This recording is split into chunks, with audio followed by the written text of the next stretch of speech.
Everyone, ট্রান্সলেশনের আরও একটি নতুন ক্লাসে সকলকে স্বাগত। যারা প্রথম থেকে ক্লাসটি দেখছো, কোনো রকম স্কিপ না করে ক্লাসটি দেখতে থাকো। আশা করি ক্লাসটি তোমাদের কাছে খুবই হেল্পফুল হবে এবং ক্লাস থেকে তোমাদের আরও বেশি বেশি করে সেন্টেন্স স্ট্রাকচার থেকে শুরু করে সমস্ত ওয়ার্ড এবং তাদের সিনোনিমস ও সর্বোপরি বাংলা থেকে ইংলিশে লেখার ক্ষেত্রে তোমরা এক্সপার্ট হবে। তো চলো আমরা প্রথমে দেখি বাংলা প্যাসেজের প্রথম লাইনটি আছে, সেকালের মগধে একটি বিশ্ববিদ্যালয় ছিল। তো এখানে আমাদের প্রথমে দেখব আমরা কোন টেন্সে আছে। এখানে কিন্তু আমরা দেখতে পাচ্ছি সিম্পল পাস্ট টেন্সে আছে, কারণ ছিল অর্থে কিন্তু আমরা পাস্ট টেন্সকেই বুঝি। তো সেকালের মগধে এটা আমরা প্রথমে লিখব in ancient India Magadha, in ancient Magadha, অর্থাৎ সেকালের মগধে বা প্রাচীন মগধে দেয়ার ওয়াজ এ ইউনিভার্সিটি, একটা ইউনিভার্সিটি ছিল। তো দেয়ার কেন ব্যবহার করা হলো? আমরা ইন্ট্রোডাক্টরি, অর্থাৎ কারো যদি অধিকার না থাকে তো সেই ক্ষেত্রে কিন্তু আমরা ইন্ট্রোডাক্টরি দেয়ার ব্যবহার করি, কি সেটা হচ্ছে প্লেস বোঝাতে। তো সেই কারণে কিন্তু আমরা দেয়ার ব্যবহার করেছি। আর ইন অ্যানশিয়েন্ট মগধ, বা আমরা এটা বলতে পারি ইন অ্যানশিয়েন্ট, কি ইন অ্যানশিয়েন্ট বা ইন ওল্ড মগধ, বা আমরা বলতে পারি ইন অ্যান্টিক, বা আমরা বলতে পারি ইন হিস্টোরিকও বলতে পারি, হিস্টোরিক অর্থাৎ ঐতিহাসিক ক্ষেত্রে, কি Magadha and there was a university. তো এই সমস্ত ওয়ার্ডগুলিও কিন্তু আমরা ইউজ করতে পারি এবং অল্টারনেট সেন্টেন্স বানাতে পারি। তো চলো আমরা পরের বাক্যটি লক্ষ্য করি। পরের বাক্যটি আছে তাহার নাম নালন্দা। তাহার নাম কি? নালন্দা। তো ইটস নেম ওয়াজ নালন্দা, অর্থাৎ এর নাম ছিল, এর নাম ছিল কি, বা ইটস টাইটেল ওয়াজ নালন্দা, এর নাম ছিল নালন্দা, এমনটাও কিন্তু লেখা যেতে পারে। তো চলো দেখি পরের বাক্যটি লক্ষ্য করি। আর এটা কিন্তু আমরা সিম্পল পাস্ট টেন্সে লিখেছি। আর এখানে ওয়াজ কিন্তু এখানে যেমন অক্সিলারি ভার্ব, তেমনি এখানে মেন ভার্বেরও কিন্তু কাজ করছে। পরের বাক্যটি হলো পাটনা হইতে কয়েক ক্রোশ তাহার স্থান বাহির হয়ে যাচ্ছে, অর্থাৎ কয়েক ক্রোশ দূরে এটা অবস্থিত ছিল। তো কি বলবো? ইট ওয়াজ লোকেটেড। ইট ওয়াজ লোকেটেড, ইট বলতে কি সেই মগধের কথা বলা হচ্ছে। ইট ওয়াজ লোকেটেড, এটা অবস্থিত ছিল। তো এখানে লোকেটেডটাকে কিন্তু আমরা কি অ্যাডজেক্টিভ হিসাবে ব্যবহার করছি, অ্যাডজেক্টিভ হিসাবে ব্যবহার করছি। আর ওয়াজটাকে কিন্তু এখানে আমরা মেন ভার্ব হিসাবে, অর্থাৎ V2 এর কাজ করছে এখানে। তো ইট ওয়াজ লোকেটেড এ ফিউ ক্রোশ, ক্রোশ বলতে কিন্তু মাইলসের কথা বলা হচ্ছে, যেটা প্রাচীন ভারতে ক্রোশ হিসাবে পরিচিত ছিল। এ ফিউ ক্রোশ, বা আমরা বলতে পারি সাম ক্রোশ, বা আমরা বলতে পারি কি সেভারাল ক্রোশ মাইলস অ্যাওয়ে, বা ফার, বা আমরা বলতে পারি ডিস্ট্যান্ট, ফার ডিস্ট্যান্ট, বা আমরা বলতে পারি কি অ্যাপার্ট, দূরে, ফ্রম পাটনা, অর্থাৎ পাটনা থেকে। তো ইট ওয়াজ লোকেটেড বা ইট ওয়াজ প্লেসড বলতে পারি, বা ইট ওয়াজ সিচুয়েটেডও আমরা বলতে পারি, ইট ওয়াজ সিচুয়েটেড, বা বলতে পারি ইট ওয়াজ পজিশনড, অর্থাৎ এর অবস্থান ছিল। তো চলো আমরা পরের বাক্যটি লক্ষ্য করি। মাটির তলে তাহার অনেক চিহ্ন পাওয়া গিয়াছে। তো মাটির তলে তাহার অনেক চিহ্ন পাওয়া গিয়াছে, তো গিয়েছিল, এখানে গিয়াছে বলতে এখানে কিন্তু গিয়েছিল বোঝানো হয়েছে। তো many of its remnants, many of its remnants বা রিমন্যান্টস হ্যাভ বিন ফাউন্ড, অর্থাৎ খুঁজে পাওয়া গিয়েছে আন্ডারগ্রাউন্ড, কোথায়? মাটির নিচে। তো মেনি অফ ইটস রেমন্যান্টস, বা আমরা বলতে পারি যে মেনি অফ ইটস রিমেন্স অর্থাৎ তার ধ্বংসাবশেষ, বা আমরা ট্রেসেসও বলতে পারি, তার চিহ্ন। তো মেনি অফ ইটস রিমন্যান্টস বা ট্রেসেস কোথায় পাওয়া গেছে? হ্যাভ বিন ফাউন্ড, অর্থাৎ খুঁজে পাওয়া গেছে। তো এখানে কিন্তু আবার প্যাসিভ ভয়েস করা হচ্ছে, কিসের? এখানে কিন্তু সিম্পল প্রেজেন্ট টেন্সের, অর্থাৎ প্রেজেন্ট পারফেক্ট টেন্স ইউজ করা হচ্ছে। প্রেজেন্ট পারফেক্টের প্যাসিভ ভয়েস কিন্তু ব্যবহার করা হচ্ছে, হ্যাজ বিন বা হ্যাভ বিন আমরা ব্যবহার করি। আর যেহেতু এখানে সাবজেক্ট প্লুরাল, তো সেই ক্ষেত্রে কিন্তু আমরা এখানে হ্যাভ বিন ইউজ করেছি। সাবজেক্ট যদি সিঙ্গুলার হতো সেই ক্ষেত্রে আমরা হ্যাজ বিন ব্যবহার করতাম। আর ফাউন্ড হচ্ছে এখানে V3, যার 1 নম্বর ফর্ম হচ্ছে ফাইন্ড, অর্থাৎ খুঁজে পাওয়া। আর আন্ডারগ্রাউন্ড বলতে এখানে কিন্তু মাটির তলা, বা এখানে আমরা ফাউন্ডের পরিবর্তে কিন্তু আমরা ডিসকভার্ডও বলতে পারি, কি ডিসকভার্ড, অর্থাৎ খুঁজে পাওয়া গেছে, বা আমরা বলতে পারি আনকভার্ড অর্থাৎ উন্মোচন করা হয়েছে, বা ডিটেক্টেড বলতে পারি, ডিটেক্টেড অর্থাৎ নির্ধারিত হয়েছে বা নির্ধারণ করা হয়েছে। আন্ডারগ্রাউন্ড বা আমরা বলতে পারি বিলো গ্রাউন্ড, বিলো গ্রাউন্ড। তো এইভাবে কিন্তু আমরা অল্টারনেট সেন্টেন্স বানাতে পারি। তোমরা অবশ্যই ওয়ার্ডগুলি লিখে নেবে। তো চলো পরের বাক্যটি লক্ষ্য করি। পরের বাক্যটি আছে, এই নালন্দা বিশ্ববিদ্যালয়ে বৌদ্ধ শাস্ত্র পড়ানো হইতো বা হতো। তো এটাও আমরা সিম্পল পাস্ট টেন্সে লিখব।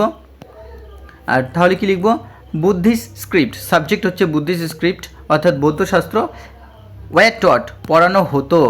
তো এখানে কিন্তু প্যাসিভ ভয়েস ব্যবহার করা হয়েছে। এবার কাদের দ্বারা পড়ানো হতো সেটা কিন্তু এখানে সাইলেন্ট আছে অর্থাৎ উজ্জ্ব রয়েছে। তো আমাদের দরকার নেই, আমরা দেখব যে বুদ্ধিস্ট স্ক্রিপ্টচার্স বা বুদ্ধিস্ট স্ক্রিপ্টস অর্থাৎ স্ক্রিপ্টচার্স বা বৌদ্ধশাস্ত্র ওয়ার টট পড়ানো হতো। এটা V3 ব্যবহার করা হয়েছে, অক্সিলারি ভার্ব ব্যবহার করা হয়েছে, অ্যাট দিস নালন্দা ইউনিভার্সিটি, এই নালন্দা ইউনিভার্সিটিতে পড়ানো হতো। বা আমরা বলতে পারি বুদ্ধিস্ট টেক্সটও বলতে পারি, টেক্সট। স্ক্রিপচার্স যদি টাফ হয়, তোমাদের কাছে কঠিন হয়, তো টেক্সটও বলতে পারো, বা বুদ্ধিস্ট রাইটিংসও বলতে পারো, কোনো অসুবিধা নেই। তো বুদ্ধিস্ট টেক্সট বা বুদ্ধিস্ট রাইটিংস বা বুদ্ধিস্ট স্ক্রিপচার্স ওয়ার টট পড়ানো হতো, বা ওয়ার এডুকেটেড বলতে পারি, ওয়ার এডুকেটেড পড়ানো হতো অ্যাট দিস নালন্দা ইউনিভার্সিটি, এই নালন্দা ইউনিভার্সিটিতে। তো চলো পরের বাক্যটি লক্ষ্য করি। পরের বাক্যটি আছে, এই স্থানে অনেক অধ্যাপক ছিলেন, অর্থাৎ সেখানে কি অনেক অধ্যাপক ছিলেন। তো দেয়ার ওয়্যার কি মেনি, এখানে হচ্ছে কিন্তু অক্সিলারি ভার্ব মেন ভার্বের কাজ করছে। আর দেয়ার ওয়্যার মেনি প্রফেসর্স, অর্থাৎ এখানে অনেক প্রফেসর্স বা অধ্যাপক ছিলেন অ্যাট দিস প্লেস, এই স্থানে, বা এই স্থানে অনেক প্রফেসর্স বা অধ্যাপকরা ছিলেন। বা আমরা এখানে টিচার্সও বলতে পারি, টিচার্স। তো প্রফেসর্স লেখাটাই বেটার, তবুও আমরা টিচার্স দিয়েও শুরু করতে পারি। বা আমরা লেকচার্সও বলতে পারি, লেকচারার্স। তো টিচার্স, লেকচারার্স বা প্রফেসর্স, বা আমরা অ্যাকাডেমিক্সও বলতে পারি, অ্যাকাডেমিক্স অর্থাৎ অধ্যাপকদের বা লার্নড পার্সনদেরকে কিন্তু বোঝায়। তো চলো আমরা পরের বাক্যটি লক্ষ্য করি। পরের বাক্যটি আছে, নালন্দায় দেশ বিদেশ হইতে দলে দলে ছাত্র আসিয়া বৌদ্ধশাস্ত্র অধ্যয়ন করিত। অধ্যয়ন করতো মানে পড়াশোনা করতো বা পড়তো। তো দলে দলে ছাত্র আসিয়া, তো আমরা কিন্তু এইটাকে এখানে সাবজেক্ট করব। তো সাবজেক্ট হচ্ছে গ্রুপস অফ স্টুডেন্টস, বা আমরা বলতে পারি ক্লাস্টার্স অফ স্টুডেন্টস, বা আমরা বলতে পারি গ্যাদারিংস অফ স্টুডেন্টস, বা আমরা বলতে পারি কি assemblies of students from home, সেটা কি দেশ, হোম বলতে এখানে দেশকে বোঝাচ্ছে, হোম অ্যান্ড অ্যাব্রড এবং বিদেশ থেকে, কি কেম টু নালন্দায় আসতো কিসের জন্য, তারা অধ্যয়ন করিতে বা পড়তে, টু স্টাডি বুদ্ধিস্ট স্ক্রিপচার্স, অর্থাৎ যে বুদ্ধিস্ট স্ক্রিপচার্স বা বৌদ্ধ শাস্ত্র সেটা অধ্যয়ন করার জন্য এখানে আসতো। তো এইভাবে কিন্তু আমরা লিখতে পারি। আর আমরা এখানে অ্যাব্রড, আর এখানে আমরা দেখবো যে হোম বলতে কিন্তু এখানে অনেকে বাড়ি ভেবে নেবে, এটা হোম বলতে কিন্তু লোকাল, অর্থাৎ লোকাল যে সমস্ত স্টুডেন্টসরা ছিল বা যে সমস্ত দেশীয় স্টুডেন্টরা ছিল অর্থাৎ নেটিভ স্টুডেন্টস, বা আমরা বলতে পারি ডোমেস্টিক যে সমস্ত স্টুডেন্টসরা ছিল, তো তারা কি করতো, তারা দলে দলে আসতো। ঠিক তেমনি আবার বিদেশ থেকে বা অ্যাব্রড থেকে, বা আমরা বলতে পারি ওভারসিজ অর্থাৎ বাইরে থেকে আসা, বা আমরা বলতে পারি ফরেন ল্যান্ডস থেকেও কিন্তু তারা এখানে আসতো পড়াশোনা করার জন্য, টু স্টাডি, বা আমরা বলতে পারি টু লার্ন শিখতে, বা টু পারসিউ বলতে পারি, বা টু রিড বুদ্ধিস্ট স্ক্রিপচার্স বা টেক্সট বা রাইটিংস। তো চলো আমরা পরের বাক্যটি লক্ষ্য করি। এমনকি চীন প্রভৃতি দেশ হইতেও ছাত্র আসার কথা শোনা যায়। তো কি শোনা যায়, তো আমরা প্রথমে লিখব এটা শোনা যায় যে ছাত্ররা যেমন চীনের থেকেও আসতেন। তো ইট ইজ সেইড, এটা বলা হয় দ্যাট যে students even came from countries like চায়নার মতো দেশ থেকেও স্টুডেন্টসরা এখানে এসেছিল, এটাও শুনতে পাওয়া যায়। তাহলে কথা শোনা যায় বা এটা শুনতে পাওয়া যায়। ইট ইজ সেইড বা এটা বলা হয় that students even came from countries like China, অর্থাৎ প্রভৃতি দেশ বা চায়নার মতো দেশ থেকেও কিন্তু স্টুডেন্টরা এখানে আসতো, এই কথা শোনা যায় বা এটা বলা হয়। তো কান্ট্রিজ, এখানে আমরা কান্ট্রিজ বা আমরা এটা নেশনস বলতে পারি, নেশনস লাইক চায়না বা স্টেটস, স্টেটস বলতে যেমন দেশকে বোঝায় তেমনি রাষ্ট্রকে বোঝায়, বা আমরা বলতে পারি ল্যান্ডস লাইক চায়না। আর কেম ফ্রম কোথা থেকে, সেটা চায়না থেকেও তারা আসতো। তো এখানে কিন্তু লিঙ্কার অর্থাৎ দ্যাট ব্যবহার করা হয়েছে, অর্থাৎ এখানে দুটো সেন্টেন্সকে যুক্ত করেছে দ্যাট। তো চলো পরের বাক্যটি দেখি। এই নালন্দা বিশ্ববিদ্যালয়ে বঙ্গদেশের এক রাজপুত্র অধ্যয়ন করিতে আসিয়া ক্রমে তাহার অধ্যক্ষ পর্যন্ত হইয়াছিলেন। তো এখানে আসিয়া অর্থাৎ এসেছিলেন এবং হয়েছিলেন আমরা এইভাবে লিখব, বা এটাকে কিন্তু আমরা প্রেজেন্ট পার্টিসিপেলেও ব্যবহার করতে পারি। তো চলো আমরা প্রথমে লিখি যে এ প্রিন্স ফ্রম বেঙ্গল, এখানে কিন্তু সাবজেক্ট, V2 হচ্ছে কেম, এসেছিলেন, কি করতে এসেছিলেন, টু স্টাডি অ্যাট নালন্দা, অর্থাৎ নালন্দাতে পড়াশোনা করতে এসেছিলেন।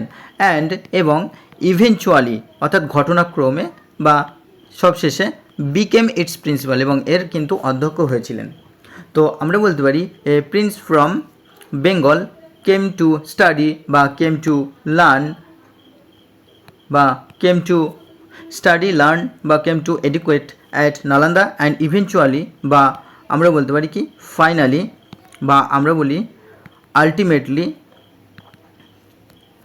আলটিমেটলি বিকেম ইটস প্রিন্সিপাল, অর্থাৎ এর অধ্যক্ষ হয়েছিলেন, বা ইটস হেড বলতে পারি বা ইটস চিফ বলতে পারি। তো এইভাবে কিন্তু আমরা লিখতে পারবো। তো এখানে দুটো সেন্টেন্স অ্যান্ডের মাধ্যমে যুক্ত করা হলো এবং এখানে কিন্তু প্রেজেন্ট পার্টিসিপেল ব্যবহার করা হয়নি, তো অসুবিধা নেই। চলো আমরা পরের বাক্যটি লক্ষ্য করি। যিনি এই রূপ গৌরব লাভ করিয়াছিলেন তাহার নাম শিলভদ্র, অর্থাৎ যিনি এই রকম সম্মান লাভ করেছিলেন তার নাম শিলভদ্র। তাহলে কি the name of the person, অর্থাৎ সেই ব্যক্তির নাম, হু আর্নড, এখানে কিন্তু আবার হুর মাধ্যমে যুক্ত করা হচ্ছে, অর্থাৎ এই ব্যক্তি সম্পর্কে বলা হচ্ছে। The person, the name of the person who earned, অর্থাৎ যিনি অর্জন করেছিলেন V2 কি সাচ গ্লোরি, এই ধরনের গৌরব অর্জন করেছিলেন, ওয়াজ শিলভদ্র, তিনি ছিলেন কিন্তু শিলভদ্র। বা আমরা বলতে পারি the name of the person who গেইন্ড বলতে পারি, হু গেইন্ড বা হু অ্যাটেন্ড বা হু অবটেন্ড বা হু রিসিভড কি সাচ গ্লোরি, অর্থাৎ এই ধরনের সম্মান, বা আমরা বলতে পারি সাচ অনার বা সাচ ফেম, প্রসিদ্ধি বা সাচ কি প্রেস্টিজ, ওয়াজ শিলভদ্র, তার নাম ছিল শিলভদ্র। তো বন্ধুরা আমরা কিন্তু এইভাবেও কিন্তু অল্টারনেট সেন্টেন্স বানাতে পারি। তো এই ছিল আজকের একটি very very important Bengali to English passage. সুতরাং যারা ক্লাসটি প্রথম থেকে দেখছিলে তাদেরকে অসংখ্য ধন্যবাদ, এবং যারা প্রতিনিয়ত ক্লাস দেখো তাদেরকে বলবো বেশি বেশি করে লাইক কমেন্ট শেয়ার করতে থাকো, এবং তোমাদের জন্য কিন্তু আপ টু পরীক্ষা যতদিন না ফাইনালি হচ্ছে ততদিন পর্যন্ত তোমাদের এইভাবে হেল্প করতে থাকবো এবং প্রতিনিয়ত ক্লাস আসতে থাকবে। ধন্যবাদ, চলো দেখা হচ্ছে পরবর্তী ক্লাসে।